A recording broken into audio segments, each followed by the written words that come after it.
El hombre lleva más de 40 años viajando al espacio, exponiéndose a un peligro extremo y al riesgo que todos los pioneros encaran, la posibilidad de su muerte. Cometes un error y estás muerto. Te hierve la sangre. Puedes estallar como un balón. La muerte puede llegar muy rápido. Muchas cosas pueden ir mal.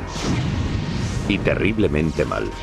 El más ínfimo error puede tener resultados catastróficos. Y la gente muere. Cuando lo vi estaba completamente calcinado. No tenía piel. Ni siquiera tenía ojos. Pudo ser una desintegración catastrófica. Fue una muerte terrible.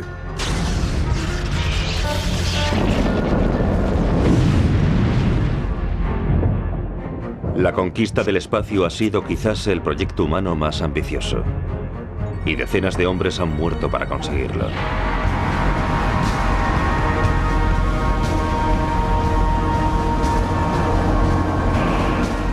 Accidentes en el espacio. Ahora sabremos cómo y por qué.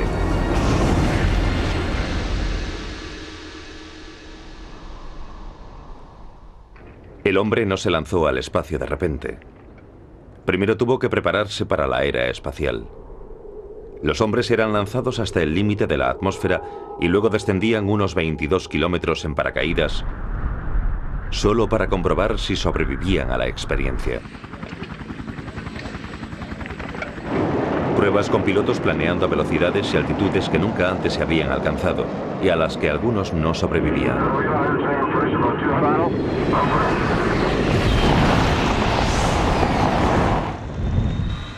Para complicar aún más aquellos comienzos, eran los tiempos de la Guerra Fría. La conquista del espacio era una lucha encarnizada originada por las tensiones políticas entre los Estados Unidos y la Unión Soviética. Detrás del telón de acero, los hombres eran entrenados hasta el límite para sobrevivir en el espacio. Los norteamericanos construían cohete tras cohete diseñados con prisas y algunos no llegaron más allá de la rampa de lanzamiento.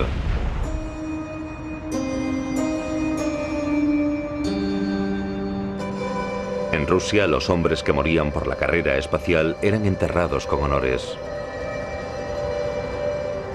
Muchos de ellos en la Plaza Roja. Otros, como Yuri Gagarin, el primer hombre que fue al espacio, llegaron a ser internacionalmente famosos. Pero el primer astronauta que murió no estaba entre ellos. Su muerte fue un secreto guardado durante 40 años. Sucedió en 1961, cuando Valentín Vodorenko tenía 23 años y era una de las estrellas del programa espacial ruso.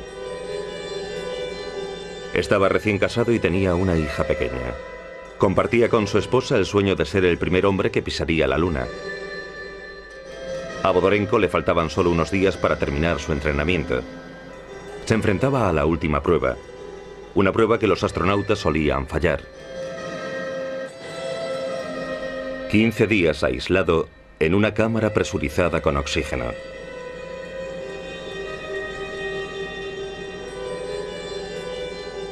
Esta prueba estaba diseñada para descartar a los que no soportarían el largo confinamiento de un viaje espacial. Pocos de los astronautas que entraron en esa cámara salieron ilesos. Para Vodorenko todo iba bien hasta el 10º día, en el que algo fue terriblemente mal. Se declaró un fuego y en una atmósfera de oxígeno puro la cámara aislada se convirtió rápidamente en un horno.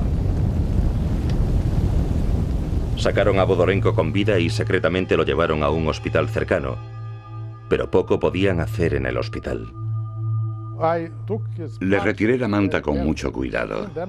Entonces vi un cuerpo completamente calcinado, de un modo que nunca había visto antes y nunca lo vi después. No tenía piel, no tenía pelo, ni siquiera tenía ojos. Durante horas, la primera baja de la carrera espacial no solo no estaba muerto, sino que oficialmente no existía. Sabíamos que era mejor mantener las bocas cerradas y no decir nada de semejante secreto de Estado. Y la muerte de Vodorenko fue un secreto durante 40 años. Hasta 1990, cuando el experto en historia espacial Asif Siddiqui unió todos los eslabones de esa trágica cadena de acontecimientos. Tenía algunos electrodos acoplados a su cuerpo y se los había quitado para realizar sus necesidades fisiológicas. Usó unas torundas de algodón para limpiar los residuos y las tiró. Pero una de ellas inadvertidamente fue a parar a un plato caliente diseñado para preparar su comida. Como la atmósfera era de oxígeno puro, saltó una chispa que provocó un enorme fuego.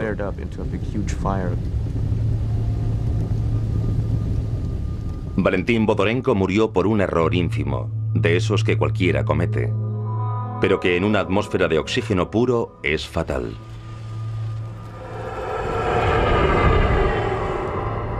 El accidente, comprensiblemente, provocó fobia al gas entre los ingenieros aeronáuticos. Creo que psicológicamente no superaron el miedo al oxígeno, al fuego y al desastre durante mucho tiempo.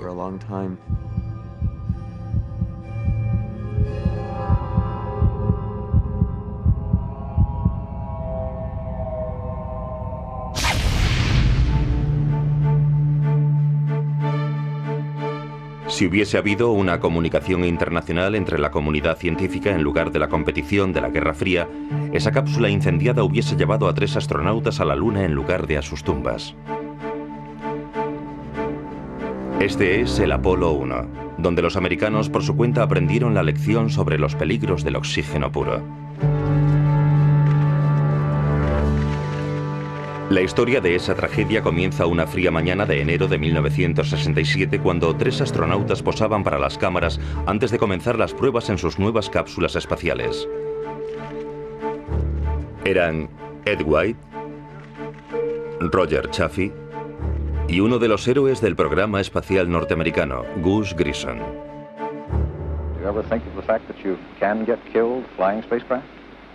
Well, we recognize that we can get killed flying spacecraft like we can get killed flying T-33s or T-38s or driving my Corvette. That's just one of the facts of life for everyone. But we have a job that is very fascinating and we're very interested in, and it's worth the risk. Gus Grissom, así se lo dijeron, era el primero de la lista para ir a la Luna. En lugar de eso, su esposa Betty solo tiene recuerdos de un desastre.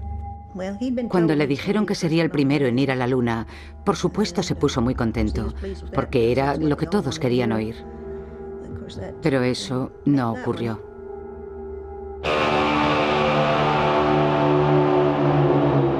Fue justo después del mediodía de aquella terrible jornada cuando Grissom condujo a Chaffee y a White a la torre de lanzamiento donde la cápsula estaba esperando.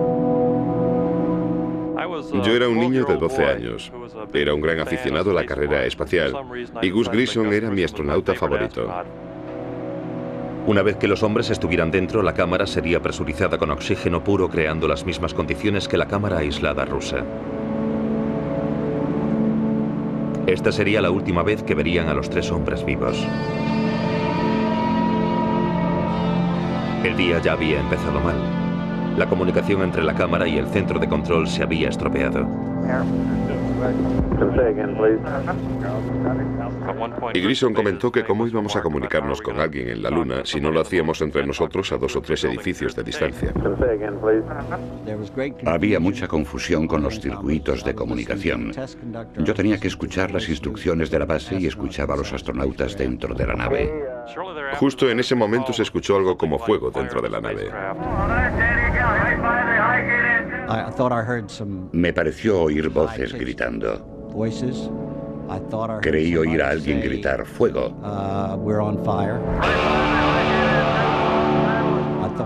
Oí a alguien que decía ¡sáquennos de aquí! Yo estaba asustado. No sabía que iba a ser un holocausto.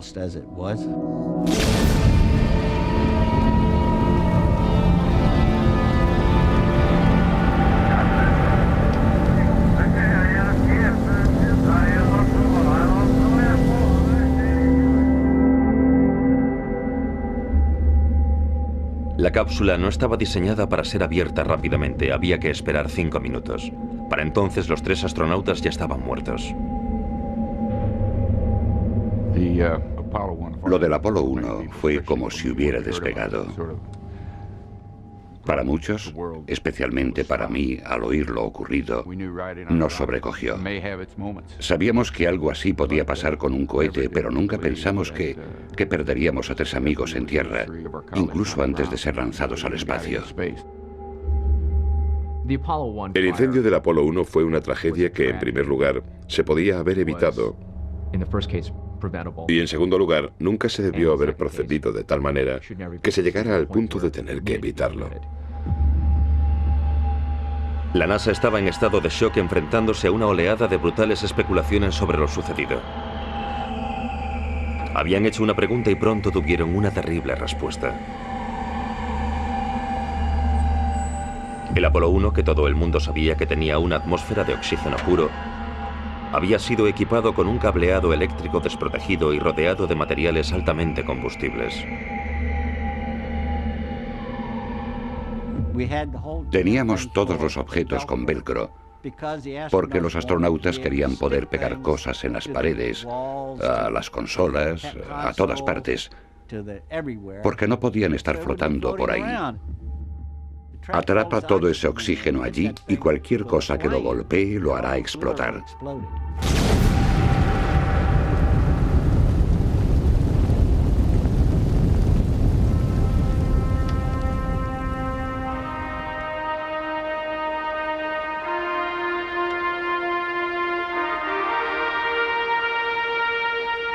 Nunca hubo una explicación de cómo se provocó el fuego. Pero oficialmente el dedo apunta a los directores que fallaron en su trabajo y a los ingenieros que no pensaron bien las cosas.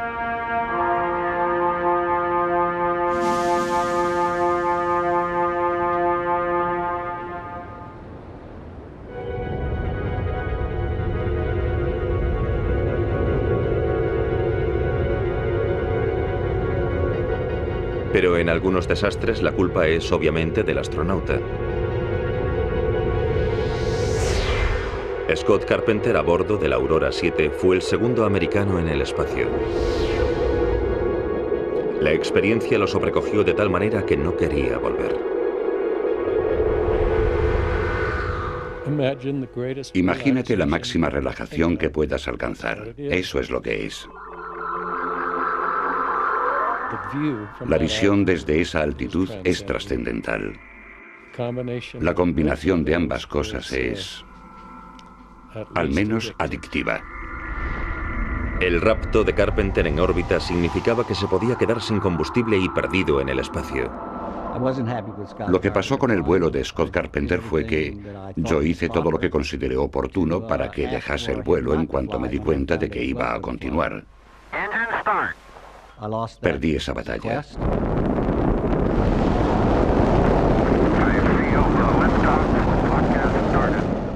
Empezó muy bien y terminó casi suicidándose. Tiene un lado oscuro.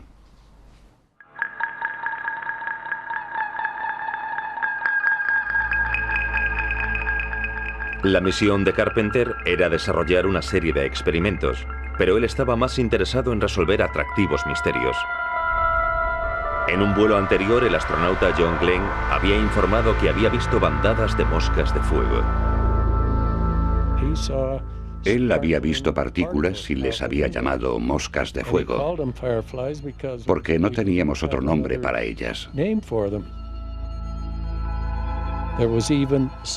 Había dudas, incluso entre gente muy brillante, sobre si habría vida allá arriba. Pero las moscas de fuego, si existían, eran esquivas. Carpenter continuó mirando y volando. El combustible comenzaba a agotarse. Mi primera impresión de que no lo estábamos haciendo todo bien con respecto al plan de vuelo fue que estaba usando demasiado combustible. Intenté todas las tretas posibles para decirle que estaba gastando demasiado combustible, hasta que lo dejé por imposible. Finalmente, después de 3 órbitas, un equipo muy angustiado ordenó a Carpenter que bajase. Para hacerlo necesitaba todo el combustible que había perdido, y justo cuando estaba a punto de descender vio algo.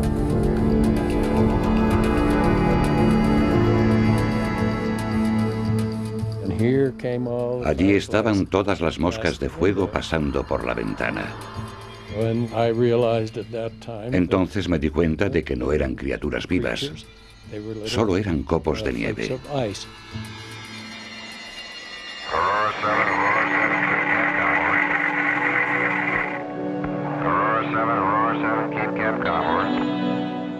Yo daba golpes en la nave espacial mirando todas aquellas moscas de fuego.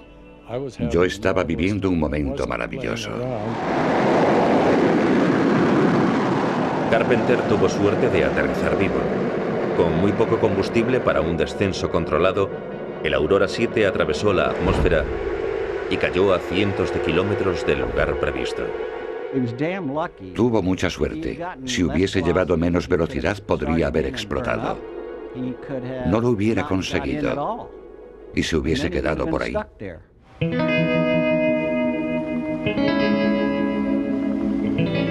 Pero a Carpenter no le importaba mientras la flota de rescate luchaba por encontrarlo.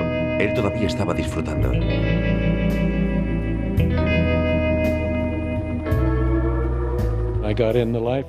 Estaba en la balsa y tenía una pelota. Con un mar agradable y la oportunidad de estar a solas, recreándome con la reciente y fascinante experiencia.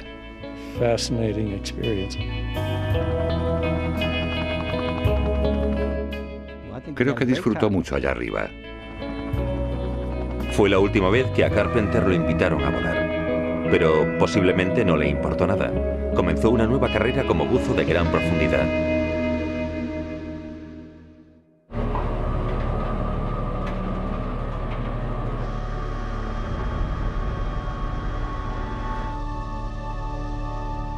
A menudo hay tensiones entre aquellos que dirigen los cohetes y los políticos y generales que los dirigen a ellos. Los políticos a menudo son implacables, aunque sus órdenes sean letales.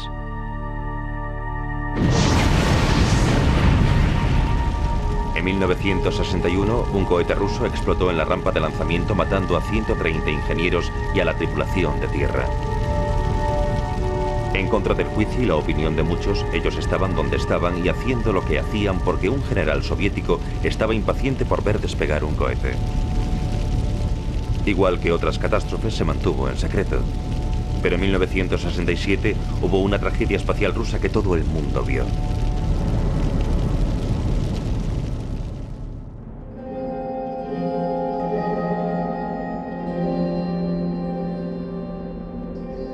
En abril de 1967, el astronauta Vladimir Komorov fue llevado al lugar de lanzamiento, en Baikonur, donde un nuevo cohete, el Soyuz 1, le estaba esperando para ponerlo en órbita.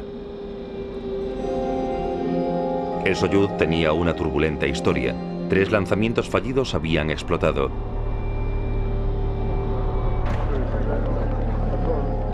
Esa mañana a Komorov le habían dicho que el cohete no tenía menos de 200 o 300 fallos técnicos.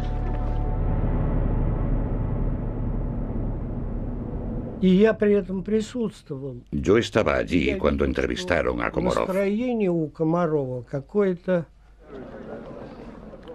Yo vi cómo parecía un poco deprimido. No sonreía, no bromeaba. Estaba triste y deprimido.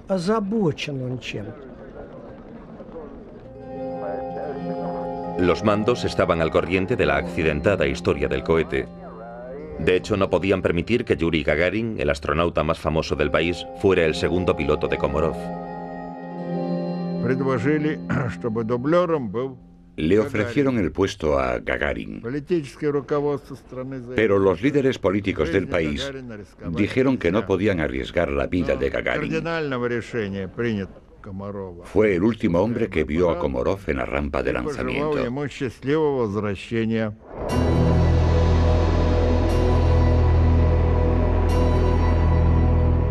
Komorov fue lanzado en el Soyuz 1 temprano, la mañana del 23 de abril. El dato es importante. El gobierno soviético quería celebrar el 50 aniversario de la Revolución Rusa con un hombre en el espacio el 1 de mayo.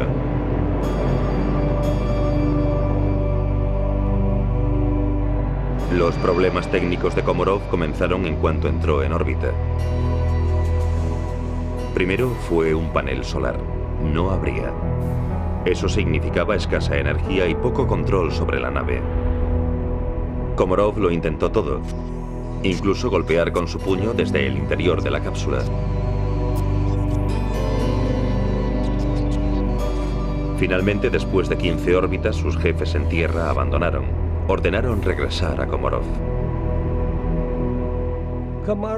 Komarov estaba tranquilo. Con una voz normal informaba desde la órbita. Ahora las antenas funcionan, como se suponía que tenían que hacer. Y dijo, os veré en tierra.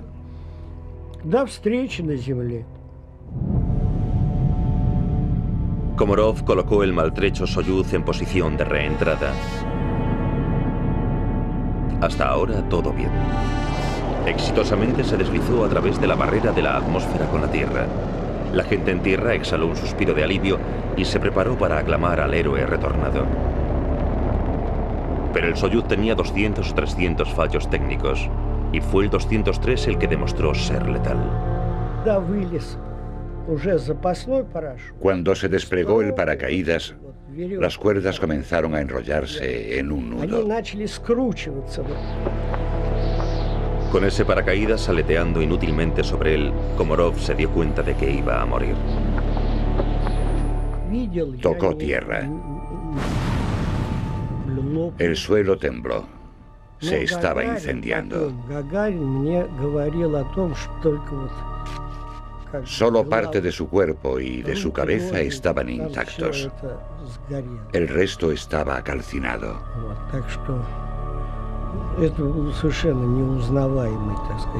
Cerca de la cápsula destrozada estaba el paracaídas enrollado que le había fallado a Vladimir Komarov. Más tarde se descubrió que el fallo se había producido en la fábrica. No importaba lo bien que hubiera ido el resto del vuelo, Komarov nunca hubiera podido regresar con vida. Su suerte estaba echada meses antes del lanzamiento. Así que en lugar de tener un hombre en el espacio el 1 de mayo, el gobierno que había enviado a Komarov en un dudoso cohete tenía un funeral de Estado. Restos del astronauta muerto fueron enterrados en la Plaza Roja. Otros restos descansan en el lugar del accidente.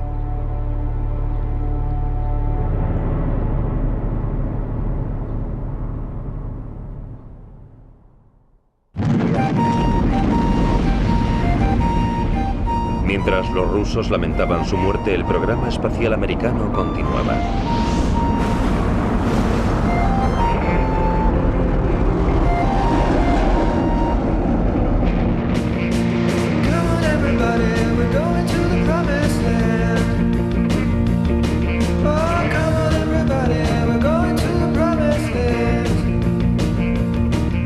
Houston, you're go for landing, over. 4 forward, drift into the right a little. 30 seconds. 30 seconds. Forward. 40 feet down, 2.5. Picking up some dust. Okay, engine stop. Tranquility Base here. The Eagle has landed. Roger, 20. El 20 de julio de 1969, Neil Armstrong se convirtió en el primer hombre que pisó la Luna. It's one small step for man, one giant leap for mankind. Fue un logro extraordinario y desde el Apolo 1 los americanos no perdieron ni una sola vida. El viaje espacial parecía sencillo.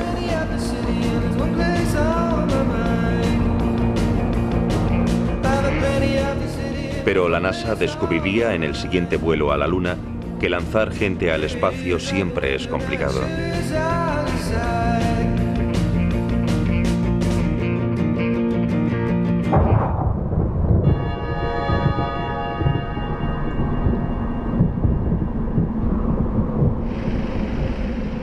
El 14 de noviembre de 1969, la NASA preparaba el lanzamiento del Apolo 12, su segunda misión a la Luna. Esa mañana un frente de lluvia arreciaba en Cabo Kennedy y las nubes estaban muy bajas.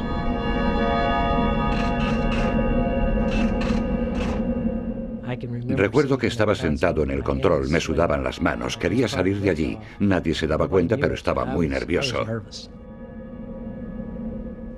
Con lluvia o sin lluvia, el presidente Nixon estaba entre la multitud y ni Griffin ni nadie querían desilusionarlo.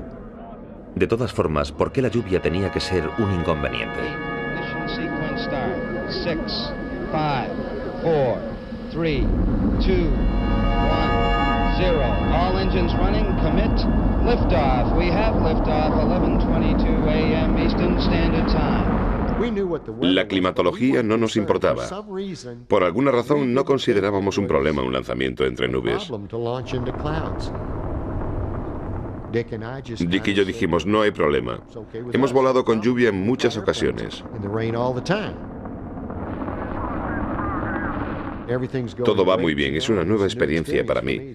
Es mi primer vuelo espacial y estoy muy nervioso en comparación a Dick y Pete. Pete Conrad reports that your program is in. Los primeros 38 segundos del lanzamiento fueron completamente normales.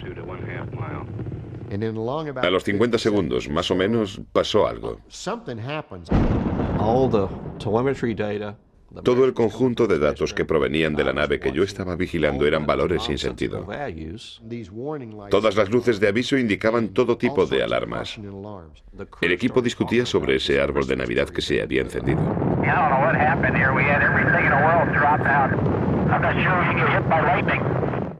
Todos intentaban descifrar esa larga secuencia de rayos. Yo veía rayos.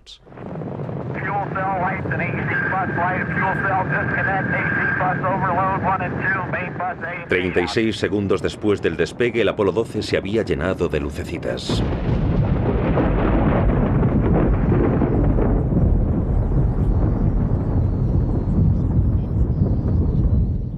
Pensé, tenemos que abortar la misión. Si rompía, sería un vuelo catastrófico.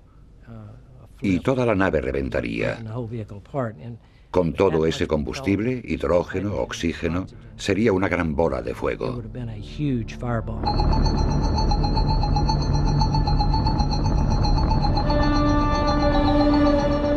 El Apolo 12 estaba en peligro mortal. Aquellas luces de alarma habían interrumpido la emisión de datos a Tierra y el control central estaba ciego. Lo primero que quería hacer era intentar recuperar mi pantalla de datos. Aaron se dio cuenta de que en algún lugar del módulo de mando había un sistema de apoyo que los podría salvar. Pero su uso no había sido parte importante del entrenamiento de un astronauta. Les dije que mirasen el manual de vuelo FC. Esas fueron las palabras exactas. Nadie sabía lo que era eso. En la base buscaron frenéticamente entre las páginas y alguien dijo, creo que es el A10, está en el panel. El equipo se volvió y dijo, ¿qué? Nunca había tocado ese interruptor en mi vida. Un pequeño interruptor salvó la misión. La base central recuperó sus datos y su misión. El Apolo 12 había superado aquellas luces de alarma y Bing y sus compañeros llegaron a la Luna y caminaron sobre ella.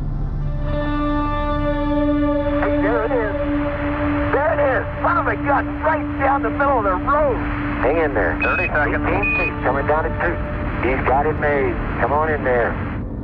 Ir a la Luna no solo parece fácil ahora, parece divertido. Pero llegó la siguiente misión. El Apolo 13. Era el tercer viaje a la Luna, y los astronautas eran Gene Lovell, Fred Haise y Jack Swigert. Ignition, Fred. Roger.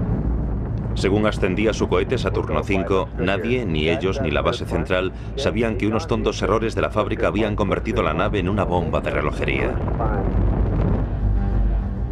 Todo iba bien hasta las 55 horas y 62.000 millas de vuelo.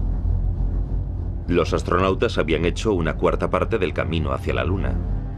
Era casualmente el 13 de abril de 1970.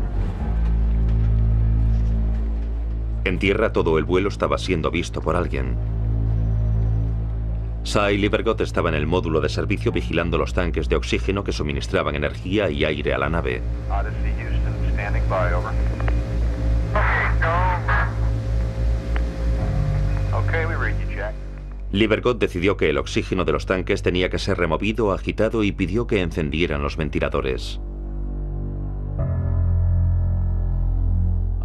Decidí removerlo antes de que se fueran a dormir. Y ahí fue cuando el error de la fábrica apareció. Dentro del tanque había cables. La cosa más insignificante podría provocar una explosión. De no haberlo hecho, ahora no podrían estar hablando conmigo. Dan, we've got one more item for you when you get a chance. We'd like it to stir up your cryo tank. Okay.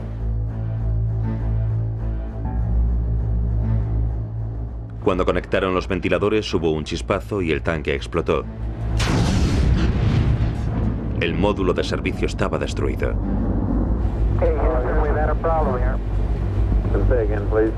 Houston, we've had a problem. Sabía por el ruido, por el tipo de sonido metálico que estaba resonando en el túnel, que algo malo había sucedido. Roger, main B undergo. And we had a pretty large bang associated with the caution and warning there. Stand by, 13, we're looking at it. Nos enfrentamos a un fallo en cadena, como un montón de piezas de dominó cayendo todas al mismo tiempo. Okay, now let's everybody keep cool. We got limbs still attached. Let's make sure we don't blow the whole mission. Me pregunto cómo pude calmarme.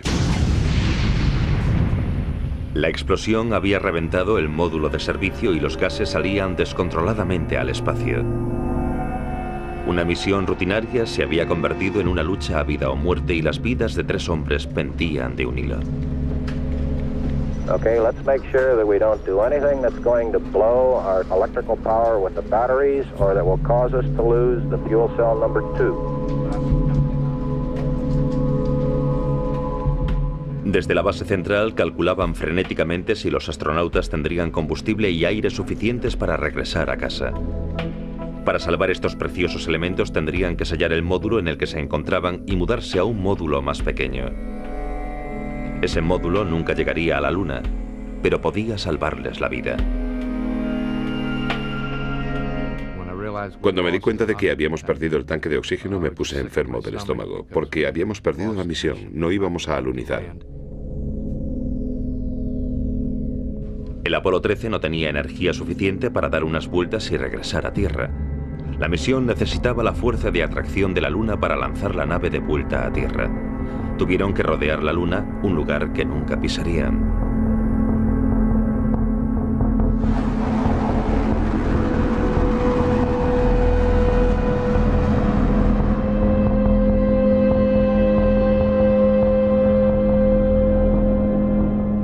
Con la energía reducida al mínimo, las condiciones dentro del módulo eran ínfimas y miserables.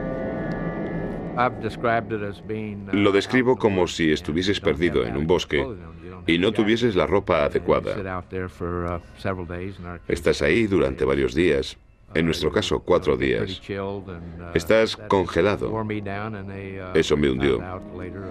Y para rematar descubrí que un virus que estaba a bordo me produjo una infección en el tracto urinario.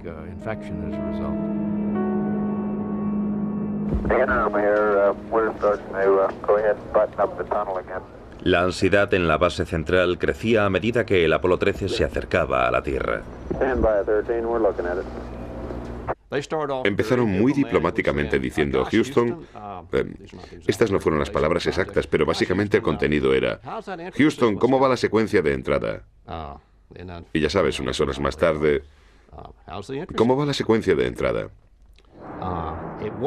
En un momento determinado recuerdo que dijeron, Houston, estamos mirando por la ventana y la Tierra se hace cada vez más grande.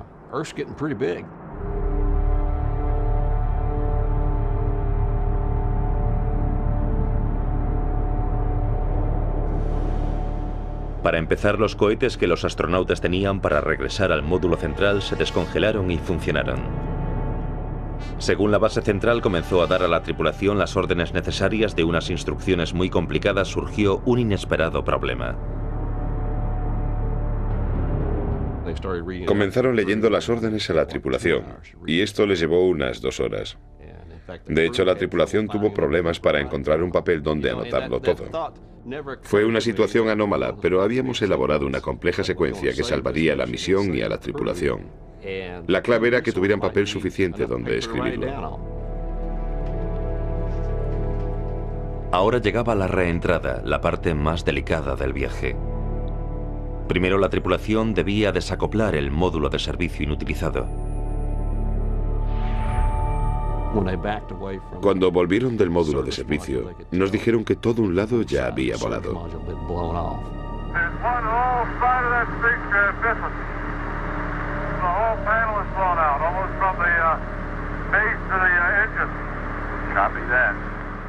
Viendo el daño causado por la explosión, aparecieron nuevos miedos.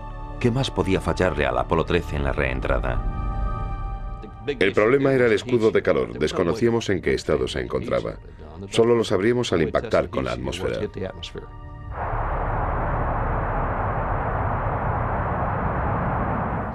Cuando entramos en el punto de no retorno, todo comenzó a funcionar como se suponía que tenía que funcionar. Normalmente medimos esos tiempos, esos periodos de un par de segundos en los que apareces y desapareces y puedes tomar contacto por radio. Y solo puedes oír palabras sueltas de la base intentando contactar. Apolo 13, aquí Houston. Nada.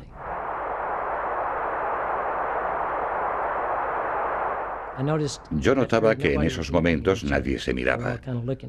Estábamos todos mirando fijamente porque todos teníamos en nuestras mentes la idea de que aquel maldito escudo de calor podía haber sido dañado en la explosión.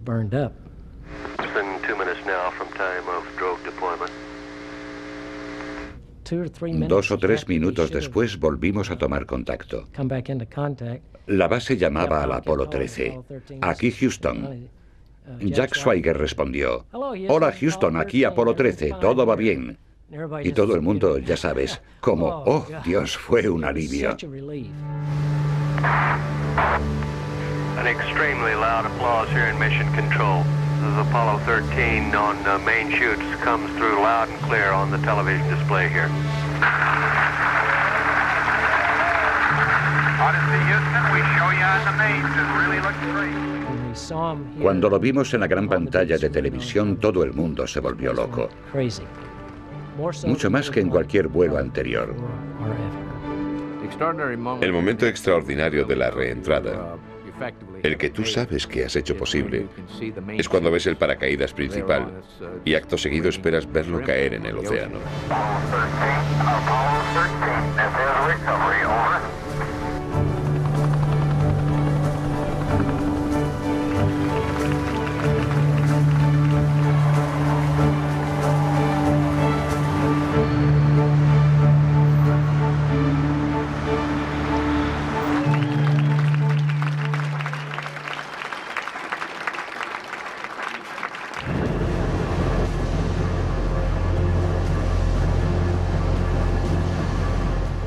Si el Apolo 13 había supuesto un apuro para los americanos, fue una humillación para los rusos. No solo habían perdido la carrera hacia la Luna, sino que habían visto a los americanos transformar un desastre en un triunfo. Todo en directo en televisión. El secretismo compulsivo de los rusos no les había reportado nada. Con el estilo promocional americano parecía aún mejor, al menos eso intentaban. Ahora sus éxitos permanecerían vivos para los rusos y los nombres de los astronautas se harían familiares.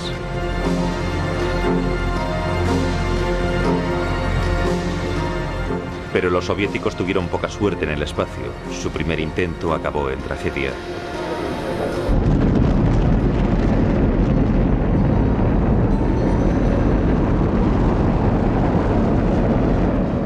En 1971, 3 astronautas fueron enviados a Salyut 1, una estación espacial en órbita. Pasaron allí más de 3 semanas.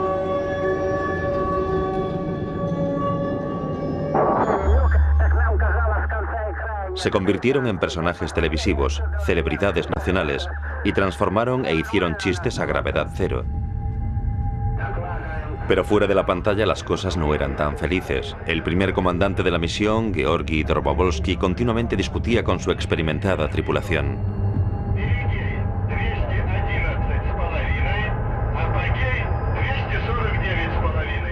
Lograron un récord de permanencia, 24 días. Pero estar en el espacio no era tan arduo como volver a Tierra. Cuando llegó el momento de volver, la tripulación estaba preocupada y tenía muchas razones para estarlo.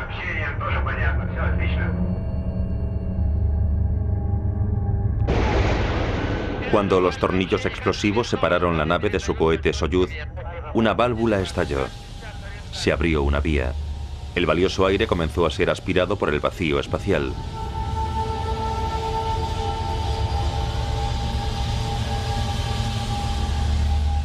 Dobrovolsky y su tripulación lucharon para encontrar la vía, pero no la encontraron. Es como el balón de un niño. Lo inflas y cuando lo pinchas con una aguja, el aire sale inmediatamente del balón. Pero es tan pequeño que si sabes dónde está el agujero, puedes taparlo con la palma de tu mano. Desde tierra todo parecía normal. La cápsula había hecho su reentrada y lentamente aterrizaba lenta y silenciosamente. No había informes desde la nave espacial. Desde luego estábamos preocupados. Y el informe del equipo de rescate no se veía alentador. Nos dijeron por radio que nos encargásemos discretamente del paracaídas principal y que los helicópteros irían al lugar del aterrizaje. Justo 2 minutos después del aterrizaje, el equipo de rescate corría hacia el lugar. En otros 2 minutos abrieron la escotilla.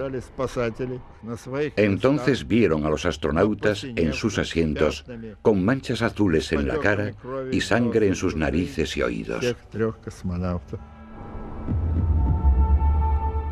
La Unión Soviética había escogido el peor momento posible para hacerlo público. El pueblo ruso había cogido cariño a estos astronautas. Ahora esos hombres estaban muertos en la tundra siberiana.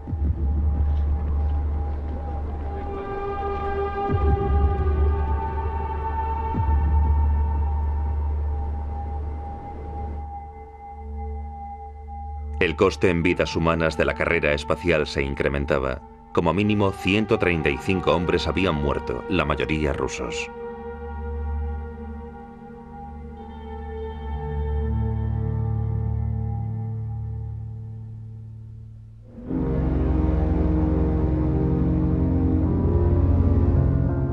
Los americanos también tenían una triste experiencia en su cuenta nacional.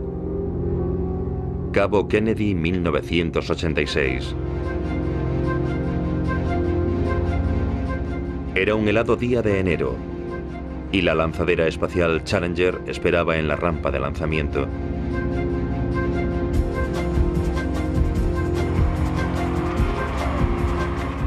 Una tripulación de 7 personas estaba a bordo, entre ellos un civil. Krista McAuliffe, una profesora de escuela que había ganado el puesto en un concurso nacional organizado por la NASA para atraer la atención sobre la lanzadera. When I'm up in that shuttle and I'm not going to be teaching at Concord High School, I want everybody working real hard to make education what it should be in this country. Thank you very much. El lanzamiento ya había sido retrasado varias veces y ahora el frío estaba causando problemas. McAuliffe y el resto de la tripulación no se daban cuenta, pero a sus espaldas había ásperas discusiones sobre si los incineradores de los cohetes podían ser usados a bajas temperaturas.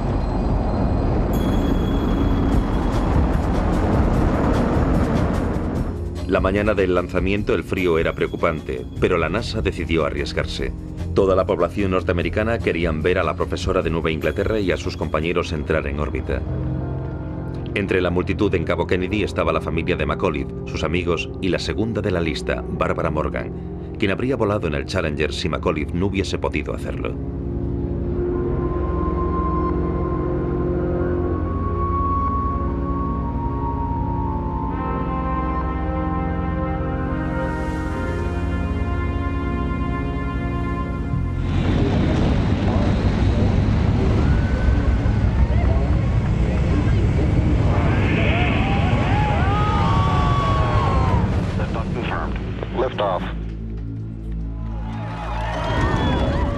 Al principio todo parecía ir bien.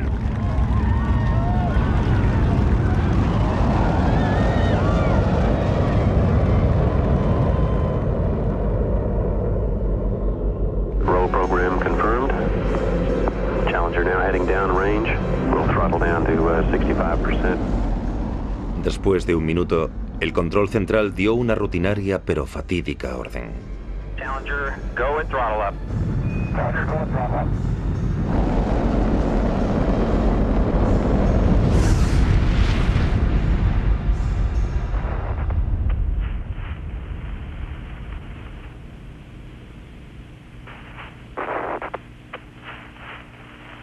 Flight GC, we've had negative contact, lost downlink. Okay, all operators, watch your data carefully.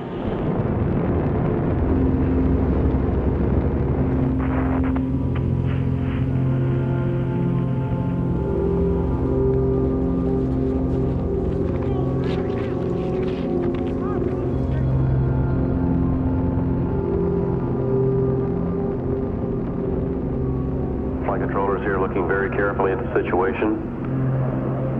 Obviously a major malfunction. Flight Fido, go ahead. RSO reports vehicle exploded. Copy. La tripulación tardó 2 minutos en caer en el océano. Murieron los 7.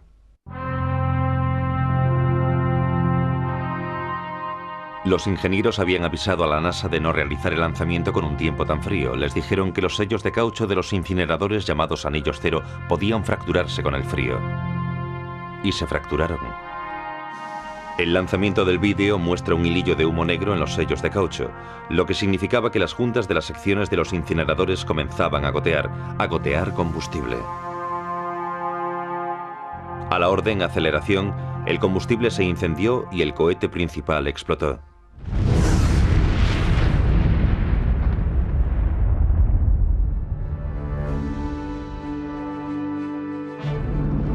Después de una década y varias lanzaderas rediseñadas, ya se hacen viajes espaciales rutinarios. Desde 1986 no ha habido accidentes importantes, pero los expertos saben que es solo cuestión de tiempo. Es inevitable que haya un accidente importante. Incluso en los proyectos de la NASA se calcula un fallo catastrófico cada 68 lanzamientos. Y tenemos que estar preparados para aceptarlo y para solucionar lo que pueda ocurrir. Lo que no podemos es pretender que no vaya a suceder. El próximo paso en la conquista del espacio es llegar a 200.000 millas sobre nuestras cabezas, donde una estación espacial internacional está siendo construida. Es el proyecto más caro jamás construido y será el hogar de una población de cientos de personas. Personas viviendo y trabajando en un lugar donde hasta hace muy poco no había ninguna criatura viva. Es un logro tecnológico impresionante, pero posible gracias a los pioneros que murieron para conquistar el frío y oscuro vacío sobre nuestras cabezas.